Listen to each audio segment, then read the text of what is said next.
정치권 월요일 아침부터 바쁘게 돌아가고 있습니다. 김명수 대법원장 후보자 인사청문 보고서 야당의 반대로 채택되지 못하고 있습니다.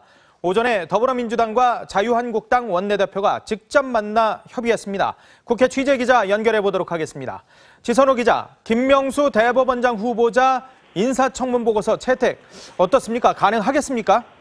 네, 아직 확답을 드리긴 이릅니다. 이 문제 때문에 더불어민주당 우원식 원내대표와 자유한국당 정우택 원내대표가 단 둘이 만나 얘기를 나눴는데 이 결론을 내리지 못하고 협의를 마무리했습니다. 우 원내대표가 오늘 중으로 청문 보고서 채택을 해달라고 부탁했고, 정우택 원내대표는 인사청문위원들의 의견을 더 듣고 결론을 내리겠다고 했습니다. 인사청문 보고서의 경우에는 민주당과 국민의당은 적격, 부적격 의견을 모두 담아서 일단 채택하자는 입장입니다. 반면에 자유한국당은 김 후보자의 중립성, 이념적 성향 등을 이유로 보고서 채택 자체가 안 된다는 입장입니다. 인사청문 보고서 채택이 안 되면 정세균 국회의장이 지난 김희수 헌법재판소장 후보자 사례처럼 임명 동의안을 직권 상정할 가능성이 있습니다. 한국당 정우택 원내대표는 직권 상정에 반대하지 않는다는 입장도 내비쳤는데 이 경우 본회의 표결에 참여하겠다고 했습니다. 지금 얘기를 들어보면은 직권 상정이 될 가능성도 있다는 건데, 자, 그렇다면 이번에도 그래도 핵심은 국민의당 아니겠습니까? 이게 국민의당의 입장이 중요할 것 같은데 어떻습니까? 네, 맞습니다. 이 국민의당이 어떤 표결을 하느냐에 따라 임명 동의안 통과 여부가 결정될 가능성이 이번에도 높습니다. 오늘 더불어민주당 추미애 대표가 문제가 됐던 땡깡 발언에 대해 유감을 표명하면서 국민의당도 사과를 받아들이는 모습입니다. 김동철 원내대표는 추 대표의 유감 발언은 대단히 미흡했다면서도 국정이 중요한 만큼 김 후보자 인준 절차에 대한 협의는 응하겠다고 했습니다. 여기에는 캐스팅 보트를 쥔 국민의당이 지난번 김희수 헌재소장 후보자 인준안 부결 이후에 연속해서 김명수 후보자까지 낙마시키기에는 부담이 크다는 점도 작용한 것으로 풀이됩니다. 지금까지 국회에서 TV조선 지선호입니다. 자, 이번에는 문재인 대통령 얘기 그리고 김명수 후보자 얘기를 좀 해봐야 될 것 같습니다. 문재인 대통령이 잠시 뒤면 이제 출국을 하는데, 출국에 앞서서 김명수 대법원장 후보자 인준 협조를 공식적으로 요청했습니다. 하지만 국민의당 과연 어떤 선택을 할지 아직은 예측하기 어렵다는 우리 취재 기자의 얘기도 있었는데요. 들어보겠습니다. 김명수 대법원장 인준 관련해서 저는 오로지 국민의당 의원 40분의 양심에 기초한 판단을 믿습니다. 우리 당 의원들께서는 후보자가 사법부의 독립을 지켜낼 수 있는지를 가장 중요한 기준으로 삼고 판단하실 것입니다. 자, 여야가 오늘 김명수 대법원장 후보자에 대한 인사청문 보고서 채택을 시도를 하려 했습니다만 오전엔 결국 안 됐거든요. 그렇습니다. 자, 국민의당이 근데 캐스팅 보트지 않습니까? 그렇습니다. 분위기가 어떻답니까? 일단은 아까 안철수 대표 얘기대로 자율투표 방침을 일단 정했어요. 그러니까 의원들이 알아서 스스로 판단해서 투표해라. 이런 당에서 이렇게 결정하시고 이런 건 안 당론을 정한 건 하겠다. 아니고요. 일단 국민의당이 김명수 대법원장 후보자 임명 동의안 처리를 촉구한 문재인 대통령의 입장 표명에 대해서는 일단 부정적 태도를 보였습니다. 하지만 김 후보자 인준안 처리가 지연 또는 무산될 경우에는 사법부 수장 공백이라는 헌정사상 초유의 사태라는 청와대와 또 여당의 우려의 인식을 같이 함으로써 미묘한 기류가 이제 변화가 감지는 되고 있습니다. 예. 하지만 오늘 국민의당은 김명수 대법원장 후보자 임명 동의안 표결과 관련해서는 자율투표 방침을 거듭 확인을 했는데요. 김희수 헌재소장 후보자의 부결 이후 호남 민심을 걱정하는 세력이 있고, 또 반면에 김명수 후보자에 대해서도 낙마를 벼르고 있는 안철수계의 대립으로 고심에 빠진 국민의당은 이제 의원들의 판단에 맡기겠다, 이렇게 정리한 것으로 보여집니다. 예. 어떤 결과가 나올지 예측이 안 되는데 제2의 김희수 사태 재현될 수도 있다, 이런 얘기도 조심스럽게 흘러나오고 있습니다. 자, 이 국민의당에 대해서 땡깡이라는 원색적 비난을 해서 국민의당이 상당히 분개를 했었는데, 결국 추미애 대표가 국민의당의 사과 요구에 유감을 표명했습니다. 어떻게 사과를 했는지, 어떤 유감을 표했는지 직접 한번 들어볼까요? 김희수 헌법재판소장 임명 부결 직후 입법부인 국회의 무책임을 자문하는 과정에서 저의 발언으로 행여 마음 상한 분들이 계시다면 심심한 유감을 표합니다. 시대의 과제와 국민의 바람이 무엇인지 잘 알기에 유감의 표를 함에 있어서 머뭇거리지 않습니다. 만약 24일까지 대법원장 임명 동의안이 처리되지 않는다면 헌정사상 초유의 사법부 공백 사태가 발생이 됩니다. 오늘이라도 대법원장 인사청문 보고서는 지체 없이 채택이 되고 조속한 시일 내에 본회의에서 처리되어야 할 것입니다. 야당의 전향적인 태도 변화와 협조를 간곡히 호소드립니다. 자, 추미애 대표가 분명히 들으신 대로 유감 표명을 했습니다. 저의 마음으로 행여 마음 다친 분들에게 심심한 유감. 자, 추미애 대표 이렇게 표현을 했는데 국민의당에 대해서 유감이라는 건 아니고 저의 마음으로 행여 마음 다친 분들에게. 이거 어떻게 읽어야 될까요? 국민의당에서는 굉장히 고강도의 사과를 기대를 했는데 기대에는 많이 못 미친 그런 분위기들을 오전 회의에서도 전하기는 했습니다. 추미애 대표는 대화공사를 할 때는요, 강도 높은 표현을 쓰시고는 했습니다. 이른바 녹취록 조작 사건을 두고는 국민의당을 향해서 머리 자르기, 미필적 고의에 따른 형사 책임, 그리고 지난번 김희수 후보 부결 사태를 두고는 생떼라는 뜻의 땡깡, 골목대장도 안 할 짓, 적폐연대 등의 강한 용어를 썼습니다. 근데 이에 대한 사과를 할 때는 심심한 유감을 표한다고 이야기를 하면서 그 바로 뒤에 사법부 공백 사태가 발생하면 국민들이 용납하지 않을 것이다. 이런 표현도 함께 썼습니다. 이를 두고 야권에서는요, 사과를 시원하게 하지 않았고 뭔가 떠밀려서 하는 듯한 분위기다. 야당의 민심 위반까지 거론하는 듯한 묘한 발언이다. 이런 반응도 보였습니다. 자, 국민의당 입장에서는 사실 사과 수위가 만족스럽지 못할 수밖에 없을 것도 같습니다. 그렇지만 지난번 머리 자르기는 이른바 대리 사과 형태였는데 그래도 이번에는 본인이 직접 유감을 표하는 집권 여당의 대표가 그래도 공적인 자리에서 이 직접 유감을 표하면서 자, 그래서 국민의당 마음에는 좀 안 들지만 그래도 저렇게 유감 표명한 걸 보고 김명수 대법원장 후보자 문제 이제 조금 물고 풀리는 거 아니야? 이런 얘기도 나오거든요. 아주 조금요. 아주 조금요? 네. 그러니까 백대우 기자가 이제 떠밀렸다 이 정도의 표현을 썼는데 사실은 그보다 더 센 발언이 나왔어요. 원내대표 같은 경우는 극히 미흡한 사과다. 이렇게까지 선을 그었습니다. 김동철 원내대표가요? 네. 추 대표의 사과는 국민의당의 마음을 진심으로 돌리지 못했습니다. 하지만 여부와 상관없이 국민의당은 일단 김명수 대법원장 후보 인준과 관련된 절차 협의에는 응할 것이라고 입장을 정리한 상황인데요. 김동철 원내대표는 추 대표의 심심한 유감 발언은 대단히 미흡하다고 생각한다고 점심 직전에 밝혔습니다. 자, 추가 발언 같이 전해드리겠습니다.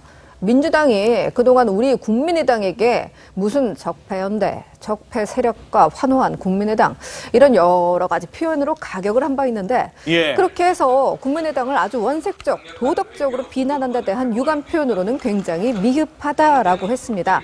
그러나 이렇게밖에 못하는 민주당 추미애 대표에게 더 이상 뭔가를 기대하는 것은 무의미하다고 생각하고 있다고 했습니다. 그러니까 추 대표에게는 더 이상 기대할 거 없다는 뜻을 내비친 건데요. 그러면서도 그래도 국정은 중요하니까 인준 절차에는 합의하겠다고 분명히 했습니다.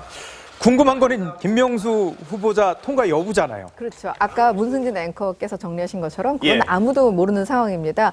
국민의당 내부에서도 오전에 이 사과 받아 마라 의견이 정말 많이 엇갈렸다고 하는데요. 일단 사과는 받아들여야 절차는 응하는 걸로 정리가 됐습니다. 자, 하지만 국민의당은 정말 한 번 더 지를 경우에는 역풍이 무섭고 그렇다고 이제 질러보면 존재감은 또 과신할 수 있거든요.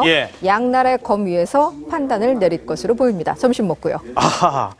여당은 김명수 구하기를 위해서 읍소 전략에 나서고 있습니다. 들어보겠습니다.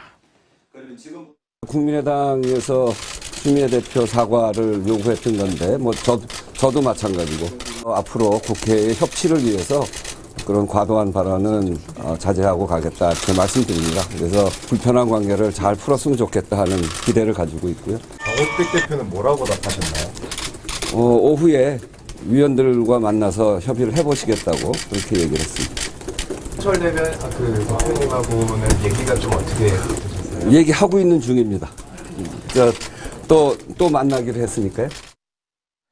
자, 김명수 대법원장 후보자 문제를 바른정당이 24일에 좀 그 전에 표결할 수 있도록 좀 중재해보겠다 이런 입장을 또 나타내고 있잖아요. 네, 조영 원내대표가 얘기를 한 건데요. 이제 김명수 대법원장 후보자 인사청문 특별위원회 위원장을 맡고 있죠. 조영 원내대표가 얘기했어요. 오늘 얘기한 게 24일 이전에 그러니까 표결이 이루어지도록 뭐 청문위원들을 좀 조정하고 중재해보겠다 이렇게 원론적인 입장을 밝혔거든요. 그래서 또 이제 대법원장 공백 자체가 이제 헌정사상 불행한 일이다. 그럼요. 어떻게 보면 문 대통령이 우려와 지적도 옳다 이렇게까지 얘기를 했거든요. 근데 그러면서도 이제 원론적인 얘기를 하면서도 얘기를 했어요. 대법원장 공백을 이유로 찬성을 강요할 권한은 없다. 위원장으로서. 결국 이제 표결 자체는 국회의 권한이다 이런 걸 명확히 한 건데 그러면서 덧붙인 말이 부결로 인한 대법원장 공백 사태는 임기 만료를 임박해서 후보자를 임명한 대통령의 책임이지 이게 안 됐다고 해서 국회의 책임은 아니다. 좀 이러면서 원론적인 얘기를 하면서도 마지막에 결국 국회한테 책임을 돌리지 말라. 그런 좀 뜨있는 말도 한마디를 던졌습니다. 아, 그러네요. 절차상의 표결에는 24일 이전에 임하되 그 결과를 찬성이 되든 부결이 되든 그것은 국회에게 책임을 묻지는 말아달라. 여론조사는 어떻습니까? 김명수 후보자에 대한 인준을 요구합니까? 아니면 이분은 안 된다고 지금 여론조사 나옵니까? 일단은 전체 여론조사를 보면요. 찬성한다는 응답이 53.3%고요. 인준 반대 의견은 28.7%로 찬성이 조금 높기는 합니다. 근데 이제 중요한 캐스팅 보트를 쥐고 있는 국민의당 지지자의 경우는요. 인준 반대가 50.5%고요. 찬성 의견이 40.1%입니다. 반대가 오히려 10%포인트가량 높게 나타나는 건데요. 국민의당이 전체 여론을 주목할지 아니면 자신들을 지지하는 국민의당 지지자들의 여론을 주목할지는 조금 더 지켜봐야 알 수 있을 것 같아요. 아이고야, 이 국민의당 안 그래도 지금 고민인데 이 여론조사를 보면 더 고민일 수밖에 없는 게 전체 여론조사에서는 김명수 후보자에 대한 지명 동의가 더 높지만 자신들을 지지하는 국민의당 지지층에서는 반대해야 된다는 의견이 10%포인트가량 더 높다는 얘기잖아요. 참 어렵네요. 문재인 대통령 국정수행 지지율은 계속 하락세인 것 같습니다. 네, 그렇습니다. 전주보다 2%포인트 내린 67.1%로 3주 연속 하락했습니다. 반면에 국정수행을 잘못하고 있다는 부정평가는 2.2%포인트 오른 26.8%였습니다. 두 간극이 점점 좁혀지고 있는 것을 확인할 수 있죠. 박성진 장관 후보자까지 7차례 낙마 사례를 빚은 인사 참사와 안보 불안 등이 부정적인 영향을 미쳤다는 평가입니다. 그런데 지금 제가 소개한 이 하락의 이유는 여전히 상존 중인 그런 상수들입니다. 김명수 후보자 임명 포함해서 인사 난맥 여전하고요. 북한 계속 뻥뻥 때리고 있습니다. 추가 도발 우려 있어서 지지율 반등이 쉽지 않아 보인다는 전망입니다. 자, 참고로 더불어민주당 지지율도 조금 하락해서 4주 연속 하락세를 보이고 있습니다. 그러니까 인사 문제는 아직까지 문재인 정부 인수위원회 없이 출범하긴 했습니다만은 130일이 넘었는데 아직까지 일기 내각조차도 구성하지 못하고 있는 상황. 중소벤처기업부 장관을 다시 지명해야 되고 헌재 소장도 다시 지명해야 되는 상황. 거기에 김명수 후보자도 어떻게 될지 모르고 있는 그런 상황에 또 문재인 대통령은 뉴욕을 갔습니다. 북핵 문제도 역시 상존해 있습니다. 이번에는 뉴욕으로 간 문재인 대통령의 얘기를 좀 해봐야 될 것 같습니다. 문재인 대통령이 오늘 오후 잠시 뒤면 이제 미국으로 출국을 합니다. 유엔의 첫 공식 데뷔 무대입니다. 그런데 벌써부터 야당은 걱정의 목소리를 내고 있다고 합니다. 들어보도록 하겠습니다. 유엔의 무대에 가셔서도 남북 대화의 병행이라든지 또는 대북 인도적 지원을 운운해서 왕따를 자처하는 길로 가서는 안 된다고 생각합니다. 대한민국의 운명을 두 어깨에 짊어진 국가 원수의 모습을 당당히 보여줄 것을 당부드립니다. 굳건한 한미동맹과 국제사회와의 공조를 바탕으로 강력한 안보, 강력한 압박을 통해 북한의 변화를 견인하고 평화를 이끌어내는 겁니다. 자, 문재인 대통령 유엔 데뷔 무대인데 야당에서는 벌써 우려의 목소리들이 나오고 있습니다. 북한 핵 문제에 관련해서 어떤 메시지를 내놓을지가 사실 가장 관심인데 어떻습니까? 네, 일단 기조연설을 통해서 6차 핵실험했다는 유엔 안전보장이사의 결의 2375 채택에도 불구하고 이제 북한에서 이번에 미사일을 쏘지 않았습니까? 그랬죠? 아마 중장거리탄 미사일 발사로 맞대응하고 있는 북한에 대한 강도 높은 압박과 제재를 강조할 것으로 보입니다. 그러면서도 역시 여전히 한반도 문제를 평화적으로 해결해야 한다는 대전제에는 변함이 없을 것 같습니다. 북핵 문제 해결이 한반도 평화 체제와 통일을 위한 과정이 되고 또 동북아는 물론 전 세계의 평화 구축에 기여할 것이라는 취지의 메시지를 발표할 가능성이 높거든요. 그러니까 결국에는 뭐 한마디로 또 지난번과 마찬가지로 역시 또 대화, 평화, 화합 뭐 이런 거를 강조할 것으로 보여집니다. 북한에 대한 비판은 말로써 강도 높게 하긴 하지만 그래도 여전히 우리는 대화와 유화로 안보리 차원의 대북 제재가 차질 없이 이행되려면 사실 각국의 협조가 상당히 있어야 되는데 근데 그동안 우리 정부의 스탠스가 조금은 국제사회하고는 약간씩 다른 뉘앙스가 나왔었거든요. 네. 자, 이건 어떻게 읽어야 됩니까? 자, 일단 정리부터 해드리겠습니다. 7월부터 시작됐습니다. 독일에서 열린 주요 G20 정상회의가 대표적인데요. 문 대통령은 북한의 ICBM 발사 직후인 7월 6일 남북 군사회담 등이 포함된 베를린 구상을 내놓아서 주요국 정상들의 고개를 갸웃거리게 만들었습니다. 대화로 문제를 풀겠다는 우리 정부의 구상에 대해서 북한은 연이어 핵과 미사일 도발을 계속하면서 대응하고 있습니다. 이런 가운데 우리 정부는 대북 인도적 지원을 추진하기로 하면서 한미일 공조를 좀 뒤흔드는 모양새입니다. 미국은 중국 등을 설득하는데 애를 먹는 와중에 이 대북 지원에 대해서 우리 정부에서는 입장을 밝히면서 미국은 불편한 기색이 역력한 상황이고 아베 신조 일본 총리는 대북 지원 시기 조절을 노골적으로 요구했습니다. 그랬죠. 자, 중국과 러시아가 북한 제재를 머뭇거리고 있다. 글쎄요, 저는 머뭇거리는 게 아니고 그 속내를 우리가 뒤집어 봐야 되는 상황이라고 생각하거든요. 자, 이렇게 중국과 러시아의 속뜻을 알 수 없는 상황에서 한미일 공조마저 삐걱거리면 북한의 핵 폭주는 막을 수 없고 이것은 고스란히 안보 불안으로, 안보 위험으로 이어질 수 있는 상황이라고 봅니다. 자, 이렇게 여러 논란이 있는 가운데서도 우리 정부는 그대로 대북 인도적 지원 원칙은 가져간다고 합니다. 정부의 입장 들어보겠습니다. 북한 주민들 특히 인권 상황이 열악한 취약계층에 대한 인도적 지원에 대해서 정치 군사적 상황과 무관하게 지속을 한다는 거고요. 이것은 국제사회도 마찬가지의 입장이고요. 이전 역대 정부도 이런 입장에는 변함이 없었습니다. 자, 안보 위기 상황에서 굳이 꼭 지금 대북 지원, 인도적 지원을 꼭 해야 되느냐 이런 얘기들이 계속 있는데요. 그러니까 타이밍상이 좀 타이밍이 아니지 않느냐 그런 얘기거든요. 통일부는 앞서 들으신 것처럼 논란이 일고 있는 이제 $800만 상당의 대북 인도 지원에서 필요성을 어쨌든 재차 강조했어요. 정부 차원에서는. 그러면서 이제 미국, 일본 등이 유감을 표명하면서 이제 국제적 논란으로 좀 확산되고 있는 상황이니까 그걸 막아보겠다고 이렇게까지 얘기를 한 건데. 근데 하지만 이제 북한이 화성 12형 도발 징후를 포착하고도 지원 결정을 내린 이제 배경이나 이제 핵심 쟁점에 대해서는 명확한 답을 하지 않아서 오히려 좀 통일부가 이런 논란을 계속 부추기는 게 아니냐, 정확한 거에 대한 해명이 나와야 되는 거 아니냐 이런 지적도 나오고 있거든요. 그러니까 이번 지원 같은 경우는 이제 북한의 핵 개발 자금으로 이게 전용될 수도 있다라는 일각의 우려가 나오는데 여기에 대해서도 통일부는 딱 선을 그었습니다.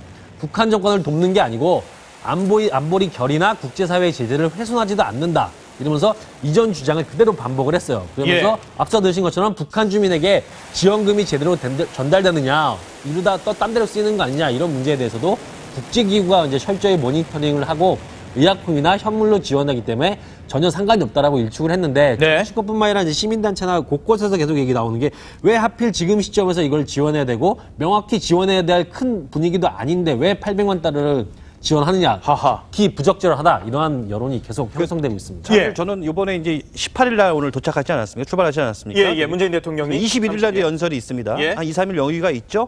과연 문 대통령이 어떤 외교관, 아베 총리라든가 트럼프 대통령 언제 만나서 어떻게 일정하는지 어떻게 보면 이번 또 유엔 그 연설이 문 대통령의 외교력을 한번 이렇게 또 볼 수 있는 그런 하나의 장이 되지 않을까 이런 생각이 듭니다. 문재인 대통령이 아베 총리나 트럼프 대통령, 특히 트럼프 대통령과 어떤 일정으로 얼마만큼 길이로 어떤 얘기를 밀도 깊게 나눠보는지, 그러니까 한미일 삼각동맹이 과연 제대로 지금 작동을 하고 있고 한미일 이 수장들이 과연 똑같은 목소리를 같이 밀도 깊게 내는지 이 부분을 좀 깊이 살펴봐야 될 것 같습니다. 이런 가운데 앞서 저희가 전해드렸던 남경필 지사 자, 큰아들의 마약 투약 혐의로 구설에 오르고는 남경필 지사, 내일 오전 7시에 급거 도착한다고 합니다. 내일 오전 7시에 인천공항에 도착을 해서 오후 2시에 바로 기자회견을 하겠다고 합니다. 아주 빠르게 지금 입장들을 내놓는데요. 페이스북에 이미 공식 사과를 했습니다. 아들 문제에 대해서 공식 사과를 했고요. 그리고 출장 일정을 급히 취소하고 귀국해서 내일 오전 7시에 한국에 도착해서 오후 2시에 도청 기자실에서 공식적으로 기자회견을 사과 기자회견이라고 합니다. 사과 기자회견을 예정을 한다고 합니다. 본인의 정치적인 상황과도 맞물려 있기 때문에 과연 어느 정도 수위로 어떻게 얘기를 할 것인지 본인의 정치적 입장뿐만 아니라 당의 문제와도 직결된다고 저희가 전해드렸었는데 그 문제까지도 아마 구체적으로 여러 얘기들이 나올 것 같습니다. 본인의 정치적인 앞날 그리고 바른정당의 운명까지도 좌지우지할 수도 있을 만큼의 파장력 있는 것이기 때문에 내일 저희가 생중계로 보여드리도록 하고요. 자, 법무검찰개혁위원회가 또 조금 전에 결정을 내린 게 하나 있습니다. 공수처 권고법안 발표가 됐습니다. 검찰개혁위원회 공수처 권고법안을 발표했습니다. 대통령과 국회의원 그리고 판사와 검사를 수사하는 독립기구를 설치하겠다고 합니다. 대통령을 비롯해서 국회의원 그리고 판사와 검사를 수사하는 독립기구를 지금 만들겠다고 합니다. 검찰의 기소 독점주의를 이제 깨겠다는 그런 얘기입니다. 검찰 외에 공수처에도 이제 기소권을 주겠다, 수사권을 주겠다 이런 얘기입니다. 퇴임 후 3년까지 수사를 하겠다고 합니다. 공직자들에 대해서는 퇴임 후 3년까지도 수사를 하겠다고 하고요. 직계가족도 대상입니다. 50명의 검사 그리고 수사관 70명의 규모로 운영이 될 것 같습니다. 검찰과는 별도 조직으로 움직이게 되고 검찰이 인사이동을 하게 되는 것도 제한을 하겠다고 합니다. 공수처 검사는 별도 임명을 하겠다는 그야말로 독립적인 기구로서 법무부나 검찰의 영향력을 받지 않는 독립적인 기소권을 가진 기구로서 설치하겠다라는 그런 법안이 들어가 있습니다. 과연 법무부와 검찰이 어느 정도의 입장을 나타낼 것인지 검찰의 기소독점주의가 깨지는 이 상황에 대해서 검찰이 과연 어떤 상황으로 어떤 정도의 수위의 입장을 나타낼지 좀 지켜봐야 될 것 같습니다. 잠시 뒤에 속보가 들어오는 대로 더 전해드리도록 하겠습니다. 자, 이런 가운데 국방부는 또 북한의 추가 도발 가능성을 전망을 하고 있습니다. 북한이 어떤 도발을 할 것으로 예상하고 있는지 국방부의 얘기 들어보도록 하겠습니다. 현재 풍계리 핵실험장의 2, 3번 갱도는 언제든지 핵실험이 가능한 상태를 유지하고 있으며 접적지 해역에서의 도발 징후 등 기타 특이 동향은 식별되지 않고 있습니다. 향후 국면 전환에 유리한 상황을 조성하기 위한 벼랑끝 전술을 구사하고 있는 것으로 분석됩니다.